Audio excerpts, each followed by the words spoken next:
1. Mic check. And that was Wait, is this- when you say James check. Oh, I get it. But I was gonna say, is this another testing, or are we actually recording?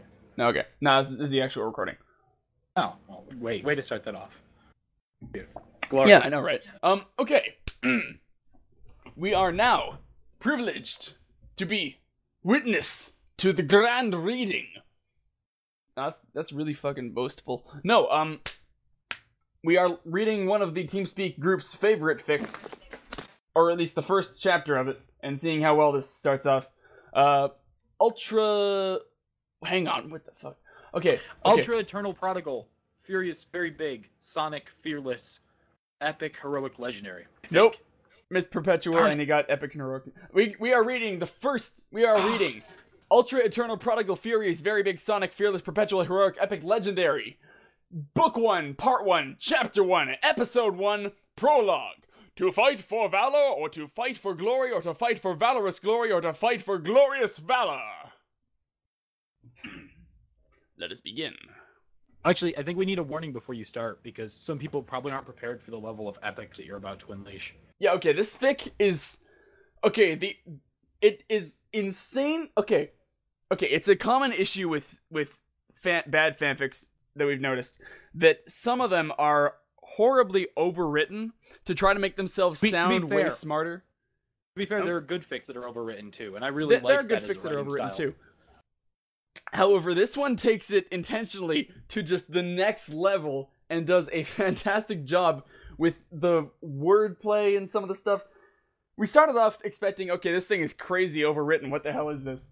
And it starts off as a bit of a hilarious parody where nothing is explained efficiently at all, and it's just so padded out, the text. There's a bunch of stuff repeated. And really, then you can it go just for like 3 paragraphs and only learn like 1 sentence worth of and then it just morphed into this amazing story. It is a fantastic thing. I think it was an amazing story from the beginning. We just didn't realize it. It was, but we just didn't get it. Okay. Anyway, we'll quit sucking Ostentatious' pieces. To fight for valor, or to fight for glory, or to fight for valorous glory, or to fight for glorious valor. I asked myself this question the day my father died. As the rain beat across his tombstone and the wind whistled in my ears, the engraved letters marking my father's final words began to well up with rain and flood. The wind and thunderclaps watched kindly over my shoulder in my scheduled time of brooding and self-reflection. A single tear trickled down my face. As my face remained stoic, powerfully portraying my inner turmoil to any onlookers. In the distance, through my individual tears, figures rustled and skulked about, but I knew I was not their target. During the period of brooding over the loss of a father, no fights could be initiated, for that would be in bad taste. Fondly, I recall... Shatner on us, bro. I'm going Shatner? Well, I don't know. Every now and then you pause, like after 4 words you pause, after 4 words you pause. Well, it's tricky to keep up. Fondly, I recalled those fond memories of my father, like it was only yesterday. My father was always there for me. Always made me laugh, always made me happy, and always made me feel special. His toiling hooves fostered book after book and toy after toy for me to enjoy. Whatever I may have asked for, his munificence searched high and low for the item and retrieved it, no matter what the obstacle. Just yesterday, he regaled me the wonderful fights his business partners engaged him in on his most recent search, displaying his unsheathed and victoriously stained dagger. Quite the business pony, his exchanges, as he would say, were always brief and to the point. Coins jingled as he carefully placed the dagger back into the blackness of his cloak's sleeve. Retiring for the night, he would tend to the other gifts he got himself in his room. He taught me everything. When I wanted to learn to battle, by God, he had at me. When I wanted to learn to elevate my vocabulary, he found a dictionary for me and I studied it religiously. When my mother was sick, he taught me the proper method of titration? Titration? What is it? It's titration.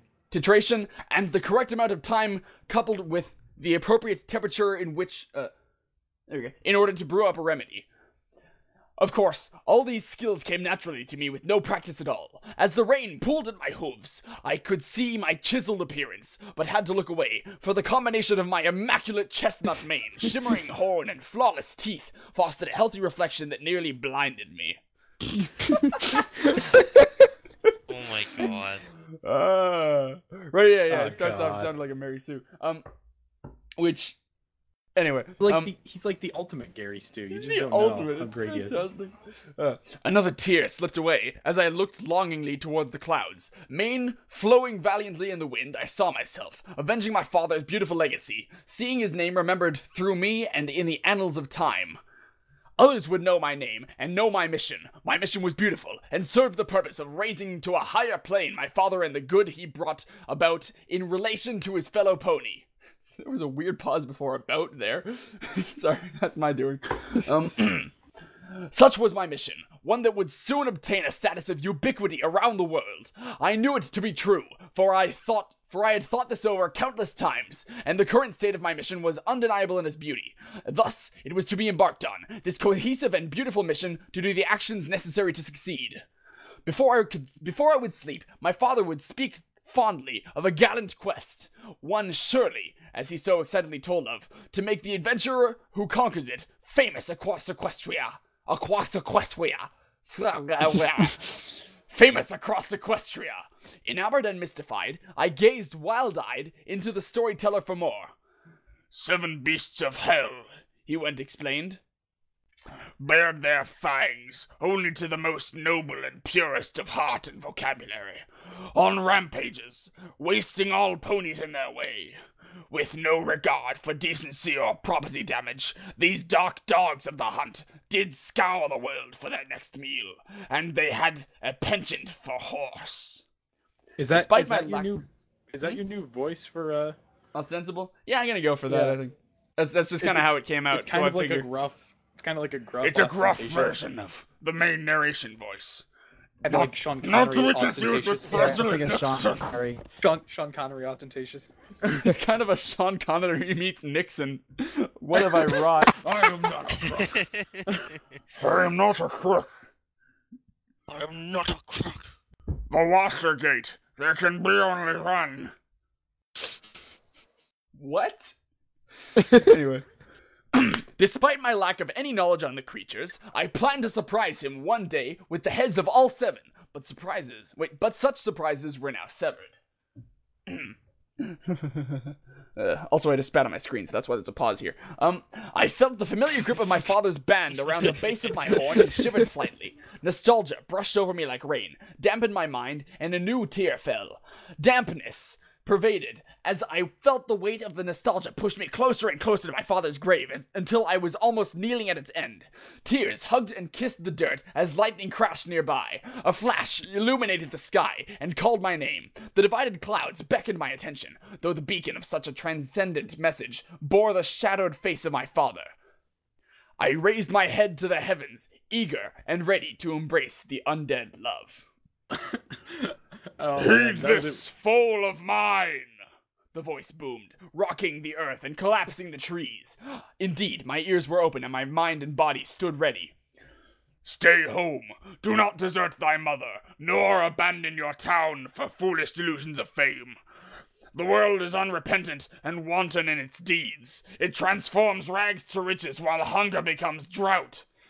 Such a tool cannot be utilized by ponies, for even I succumbed to it. I have since appropriately addressed such changes, and now abide by a higher code. I plea you retreat home, and tamper not with the horizon. Were you going to say something, Winston? Oh yeah, a while back I was going to mention the dampness pervaded thing. There's no actual pause in the writing there. Mike just decided to pause for like a full 5 seconds. Oh, wait, where? When you were like, dampness pervaded. I don't know. Whatever. What? It's part of Who the illusion. spoke? Who was Ah. speaking that weird? That was his dad. All of that was his undead dad. Oh, all right. You know, Seems like legit. like Mustafa style. Mufasa? That's the one. Mustafa? Mufasa. There we go. Mustafa's the name of that guy who keeps getting killed in Austin Powers. Also the name of a few other people. You're right. Wow, my mind's on My mind's messed up tonight.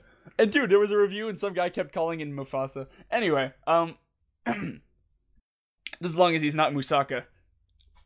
And is lagging. Okay, scroll down in a moment. Mane flowing exuberantly in the wind, I pondered the message, hooves sinking into the mud. What could this prophecy mean? Confusion overtook my body like the rain and demanded an answer.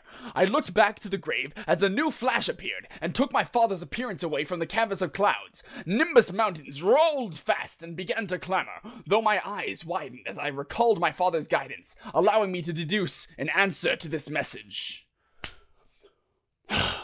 What trickery lies in such hallowed manifestations? The temple is poisoned and false, and I shall embark in the morning. For fear not, my father, for you shall not fall from the sun in vain. As you instructed, I shall return with the 7 heads of hell, or lose my own. I yelled to the sky. I will not return to these holy grounds until I have slain the demons and created for myself a title worth remembering.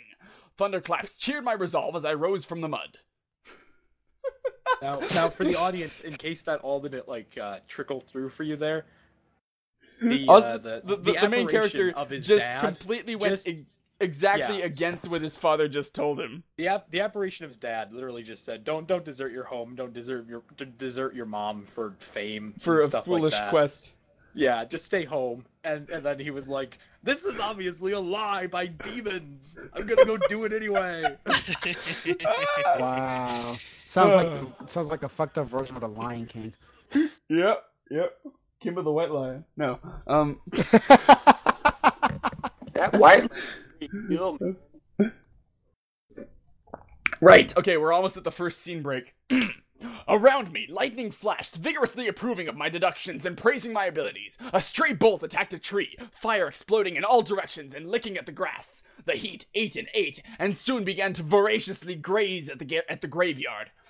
In amazement, I watched this new sign convey its message. My father's grave quickly became engulfed in the blaze as I backed away and let it roam, setting aflame the borders of his grave. Magnificently did the light portray the burial and the message. The inferno personified my father's rage in relation to the demons trying to lead me away from my destiny, and thus retaliated from high in the heavens. My journey was secured as I watched the fire never waver beneath the onslaught of the now intense ray. Now, to be fair, while this sounds like he's taking things exactly the wrong way, and that's how we've always interpreted it, after reading further into this story, it's entirely possible that he has the right interpretation of this. We have no way of knowing. It's possible, but it's much more hilarious to figure that, okay, no, his dad is actually just like sending these lightning bolts down saying, "What the hell are you doing?" Like, "Dude, no, I literally meant to stay home." And he's like, "It's a lie!" My dad would never lie to me. He told me this. He just assumes there's demons and then... Alright. One last tear fell from my face. I silently nodded to the grave and left it to burn, along with my fervent energy. He's letting his dad's grave just burn. The energy would guide me, carrying me from town to town, adventure to adventure, uncaring even of the natural, temporal, and spatial boundaries which may attempt to bind me. I looked towards my father's band, embracing my horn, feeling the intense nostalgia and accepting it as the final sign of commencement of my journey. His solid gold band glimmered in the storm's might and guided me on. As the fire raged and my mane flowed triumphantly in the wind, I said my silent amen, wished my father the bounty of all the afterlife's harvest, and took to home to prepare my noble future. That was an interesting pronunciation of the word sign. You were like, sane. Wait, where? The final sane. As the final sane of commencement. Yeah. Hang on for like 1 minute. People, say some thoughts. I'm eating some chicken. Okay, so you might notice that compared to some of the other readings we've done, we don't talk as much during this. Part of that's because it's just an amazing fic, and we don't want to interrupt Mike when he's trying to read. But the other part is we've read this before. Like, not everyone. We've got a bunch of newbies in here who haven't heard it before, but a bunch of us have read this several times. So we've done a lot of the jokes before and stuff. So most of the comments you'll hear are either from people who haven't read it before or us realizing new things about it, which... Or just reminiscing on old stuff. That's awesome. Like, an amazing part about this story is that even though I've read it several times, there's always something new I notice about the way it's written. Clever wordplay. Lots of details hidden. I believe I've only ever read it once. We probably This have sounds- only read it the once. We actually did a reading while I was at Yulcon with some friends of mine. We got permission from Ostentatious. It was cool. This sounds We like did a it. really, We did it really... popcorn style, and we only managed to get through the first chapter. Popcorn style, where whenever somebody screws up, the next person in line has to take over. Oh my the sentence God. They screwed up. We rotated through a lot. It was pretty bad. What were you gonna say, Eric? I was gonna say that this would make Lion King look really, really bad. I just don't even know what to expect. Like it's like Mufasa tells Simba, Expect nothing Don't less go than home. pure epicness. That's really. don't Simba, go home. go because- home and love your uncle, as he What? loves you. Wait, What Go- manifestation is this? To deceive to go home. And then you just go home. the and man try who to- like this is an alternate world where Mufasa was not killed by Scar, but by actually just like falling into some gazelles or whatever. And then, Whoops. and then Dad, It Simba's- turns out You Scar's, got- Scar's just really bad at ruling in his stead because Scar doesn't have any leadership qualities. So really, he just I needed. accidentally deactivated the water main to the whole thing, and now I'm spying. Oh it's my like god! Mufasa tells him Simba. Ah, Scar I'm boys covered Please in go home. blood. We got. I We don't want to got. go bad. We got to do a re-recording of Lion King now, and I'll play the role of Yeah, Scar. let's just read Lion King as weird pony voices. Anyway, God. Let's do this. Hyenas. You can make Nolly your hyenas, ditzy Twilight. Pinky. and I can make my nerd Hyenas, Twilight Pinkie Zazu. Pie. Anyway, right, scene break. The sun climbed to its perch in the guardhouse above the horizon. Anxiety propelled me from my bed and allowed me to take in the sun from the safety of my window for the last time in a while. Absorption relaxed my skin and hang on. Shut up. Okay. I got vipers now. Creeper. You will make my anger explode. Zikora's a creeper now. Whatever. Absorption relaxed my skin and shaken mentality after the devil's failed attempts at trickery the night before. Such is the nature of a hero, as heroic as myself, or soon to be, for I shall become heroic and avenge my father's heroic legacy. I said it to no one in particular, but I wagered the demons could hear me, so I went on. Other heroes would kneel to me, for my heroism will cripple their senses, and they will know I am the most heroic of them all. I felt an aura of energy emanate around me, as if embraced by the heavens above in their celestial folds. In that one My paragraph, drill- he used the drill word pierce the hero. heavens. He used the word hero in that one paragraph like 6 or 7 times. This is pretty great. I'm holding out for a hero. I stopped in the Wow. reflection to. Sorry. That's something I do when I suddenly lose track and at the start over. I tend to like weirdly follow through. And I loved that one. You were like, I got the first 5 words right, and then I I decided stopped the that the reflection. sentence was something completely different. Damn. It's like hitting the first Goomba in Mario and then just. Anyway. I stopped in the reflection. So. I stopped in the reflection of my large vanity mirror, as such important items must maintain an efficient size, and gazed into it. A beautiful tool I used to identify and examine every single physical feature I possessed in great detail. I would have gladly listed them, but time was of the essence. Check myself out in the mirror, time's of the essence. In the mirror, my shape appeared no different. Though my reflection brought back more of my father. Pony said I looked like my father, though it was my mark I fixated on. Against my mint green coat stood a majestic quill, blackened by war, unsheathed and ready to be employed in the heat of battle. As the most powerful of writing utensils, the quill served as a treasured insignia among my family. What transpired, though, on that day my father and I frolicked among the roses and tulips scarred my body and mind. A monstrous battle between I and a villainous A monstrous battle between I and a villainous bunny, which dared to threaten my stability and safety. I bravely declared my independence from its tyranny as it cowered in fear, no doubt contemplating his bunny life and all his bunny-related sins and atrocities. I was about to bring about its imminent demise. With all my power, I galloped at it, though it used its shadowy powers to dodge and lunge at me. Startled by the foul cheat, I ducked and very strategically concealed myself in my hooves. When the dust had settled... I taunted the monster's trickery before it scurried away into the bushes, thus making me the victor. Proud of my achievement, my father applauded me and pointed to my flank, now illuminated with maturity. A moment almost worth letting out a dramatic tear or two, but such are sacred and must not be spared lightly. Yeah. So basically, well, him and his dad are out in this saying field. something before you cut me off, because this is something that you'll note when you're reading through this fic. There are several times when he'll comment on the fact that they need to do something quickly, and then go on to talk about something completely different for like an entire page, and not do what he was supposed to. Right, and I'm also sorry that I cut you off all the time. Sometimes. Yeah, but all the time. This battle is amazing. Really. Yeah. So summing that up, him and his dad are frolicking through this field of flowers. They see a bunny. The main character tries to like lunge at this bunny. The bunny lunges back at him. The main character cowers with his head in his hooves, and then that's how he gets his cutie mark. That's literally it. Like the bunny just runs away afterwards. Yeah, no, this bunny just kind of hops around over him. So And then and his cutie mark is just a quill with like black and cutie mark is described so awesomely. It is described pretty awesomely. It's like it's a slightly burnt quill, I believe. Yeah. Yeah. Wow. So he took his son out to help him. But seriously, this chapter really does make him sound like a really awful like parody of a Gary Stu, but he's actually an amazing character. He really is. Anyway, also worth noting, dramatic tear or two. Those are sacred and not to be spared lightly. I think he let out like 3 of them in the first scene. Probably.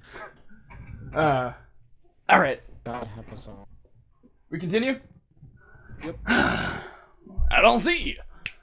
The sun raced higher and higher into the sky as I stabbed at my father's band and elevated it. As I stabbed at my father's band and elevated it oh so delicately, allowing it to slide down my horn and rest comfortably. The window yielded the guardian of light, rising above the distant mountaintops. Colors burst and reflected into every direction as my horn's trinket collided with the radiance, and I could see the future in the colors. Innocence pervaded the band as it shimmered in the sunlight. A smirk came to my face and anxiety fled for the sun, never again to pose a threat to me, my heroism, or my mission. I pushed open the bedroom door, though it was stopped by a tiny figure. Silhouetted by the hallway's darkness, a creature stood motionless. I let my hoof flow freely towards the creature's head, but a retaliatory bite, narrowly missing me. A retaliatory bite, narrowly missing, caused me to retract and retreat into my room. The opportunity... The opponent. The opportunity. Wow. Hang on a second. You got Yeah, that. you better go recover your voice. I read there, man. OPPO and I kind of auto-corrected there. Got an OBP, yeah, you know me. Okay, sorry. The opponent was Wily, truly a crafty beast. Not to be confused with Dr. Wily. It's probably a followed me rabbit. with small feet and small steps, but began to change. Still a solid black figure, its arms exploded from its sides, and its legs rose, elevating the monster to a new level of intimidation.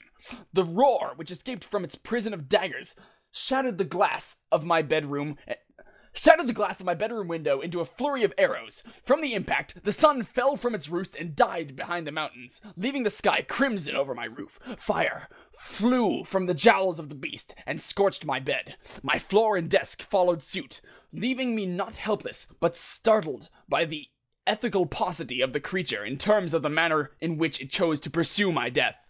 Thus, I chose not to engage it, for fear of positively stimulating the bad behavior. Oh my god. I'm not gonna take on this demon because he's being rude. The beast's wings flapped and sprayed tornadoes of ash and ember about the battlefield. Burns and singes grew all around me, much to my horror and screams of macho abhorrence. The beast leaned in its... The beast leaned in its head close to mine. Through my heroic cries of manly and handsome pain, the fiend, quite solemnly, said, "Follow your dreams." A confused look grew on my face. "Follow your dreams!" It roared with new vigor, swinging its head from side to side and growing berserk. Flames were thrown from its mouth all around me, and screamed an obnoxious buzz. The figure froze, as did time, and all I recalled was the buzz. Between my defiance and my future rang the chirp of a clock. Almost deaf to it, I woke from my stupor, mouth hung open and dry, such a vivid dream, but there was no time for recollections, as the time did blare and declare my sleep in a state of overindulgence. Follies of this nature were not a habit of mine, though the dream must have sapped away my hearing. My routine became ablaze, and my preparations the night before had paid off indefinitely. I reached for the door, though a wave of familiarity shocked me to recoil. Fearful of what might sleep beyond the threshold, I took the creature's now apparent advice and jumped out the window. God, I love that moment. Oh my god. The solution was quite thrilling, and the acuteness of the pain which stemmed from the stunt transcended me above the grogginess of the morning. I took off in a gallop, my satchel beating against me with every step, and my hooves taking me where I so desired. Chestnut blades rose in the wind and whistled rhythmically. Exhilaration ran through my frame and revitalized me with every step towards my destiny. The best part of waking up is is glass full- Is your defenestrating skin. yourself. I just wanted to use the word defenestrate. Alright, another scene break, another time to eat some more chicken. Hang on a sec. Are you always Hang on. eating while we're reading? Because that's I'm gonna go. the I'm tradition gonna go for get this some fic. cereal because this is epicness. I do my need a bowl of cereal. standard chicken breast and salad while I'm Bow, reading this bow, fic. wow. And a good old Arizona iced tea. Arizona no, is green it- tea. Anyway, but I don't like Is the it, iced is tea. it peach? No, it's Oh, the standard Arizona green tea. Ginseng and honey. he had a nightmare, basically. Audience, he had a nightmare, and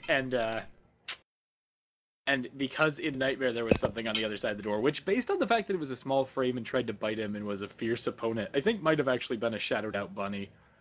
I love how it was Yeah. the demon in the nightmare that was telling him gave him to the follow advice. his dreams. And he follows the advice. Like earlier, he's like, "I won't believe your lies, demons." And then in his dreams, he sees a demon, and it tells him to follow his dreams, and he totally takes the advice. I won't believe your lies, demons, when he's talking to his dad's ghost.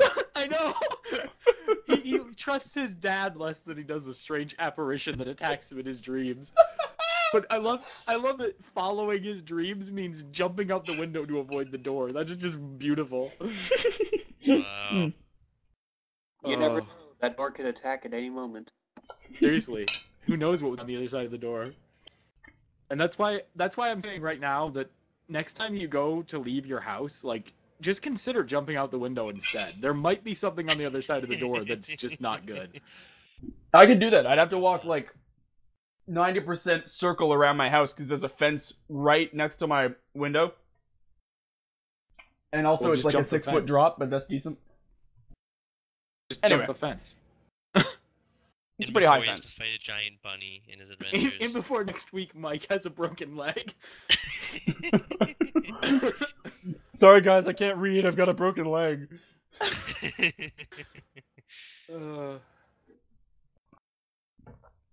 I can never open mouth insert foot again.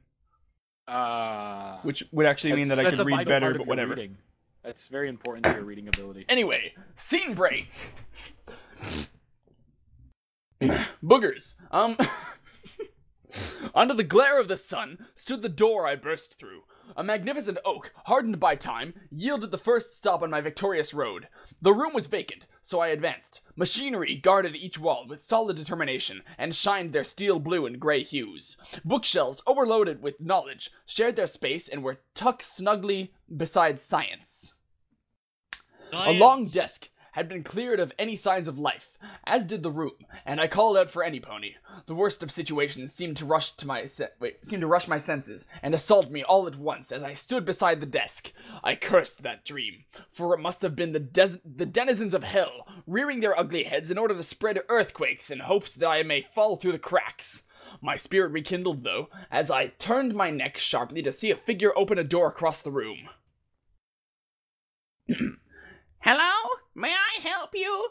an elderly mare asked, marred by the passing of years and events were her features and her deep purple mane, though an air of intelligence and experience still met her kindly.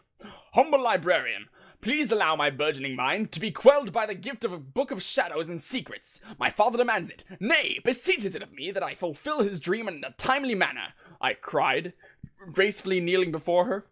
"Whose son are you?" she asked.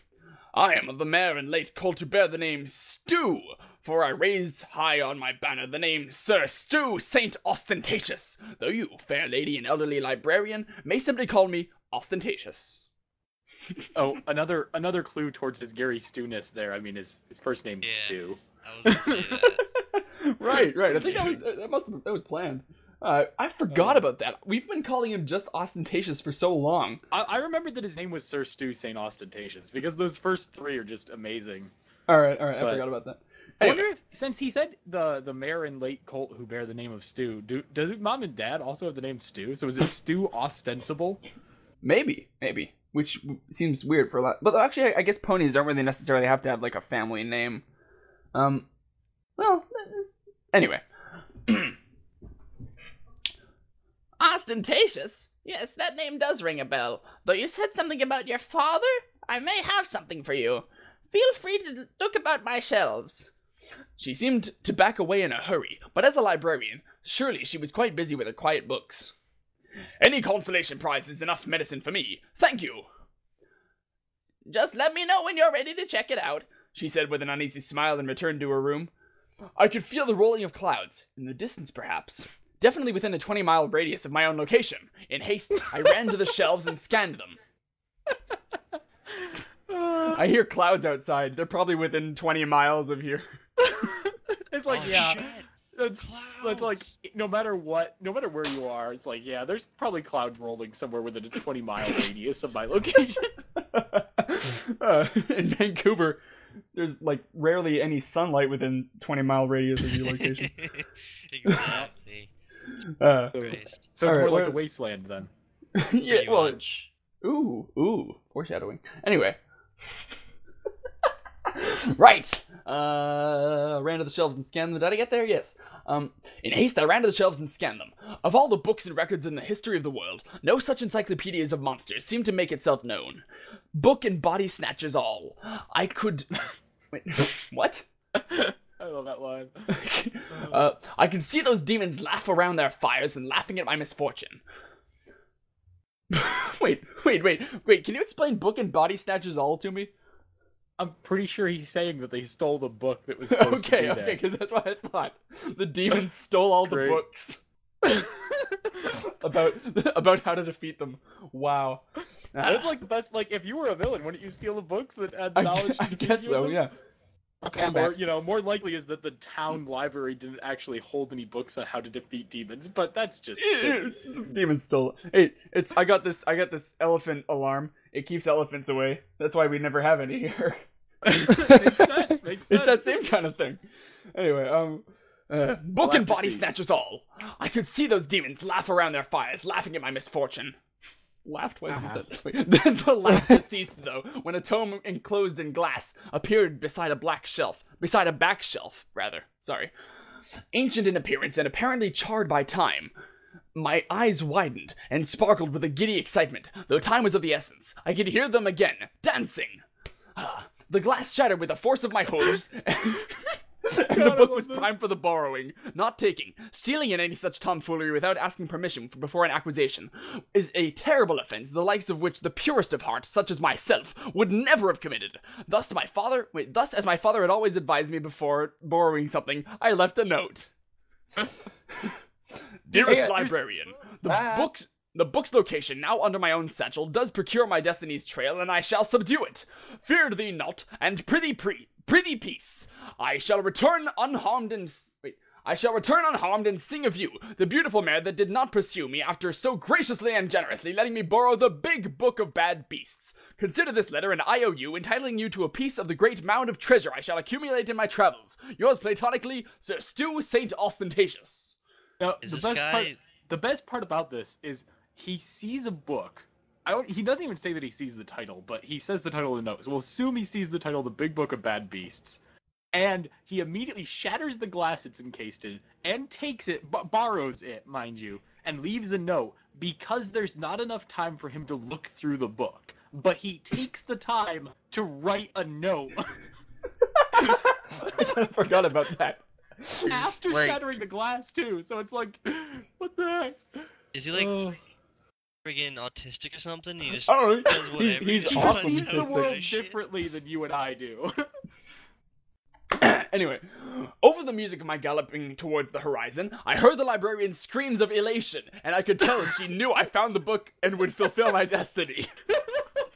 A brave sacrifice would be rewarded when I returned to the quiet town, but their lives called for quietude and solace, and mine called for loud violence and fighting and avenging my father. I knew she would sleep soundly, knowing she contributed to my purest and noblest of causes, allotting my heed to the journey ahead, the glorious battles and titles which beckon for my presence only through my gallop into a higher velocity and acceleration. With my guide now forged and my father whispering to me in the wind, I followed its path and never looked back. And thus ends Book 1, Part 1, Chapter 1, Episode 1, Prologue. That was a prologue? Oh, God. You gotta read That's the the bottom part. prologue. Oh my god. Any I love this comments fic. or inquiries or suggestions can be sent to sirostentatious@gmail.com. Please send all your praise to that guy, because this story just It blows gets you better. away. It's amazing. Oh my god. Man. Okay, alright. Thank you for enjoying. Next chapter will be out in however long it takes for me to read it. Well, that's not Yeah! true. How long it Scheduling! takes me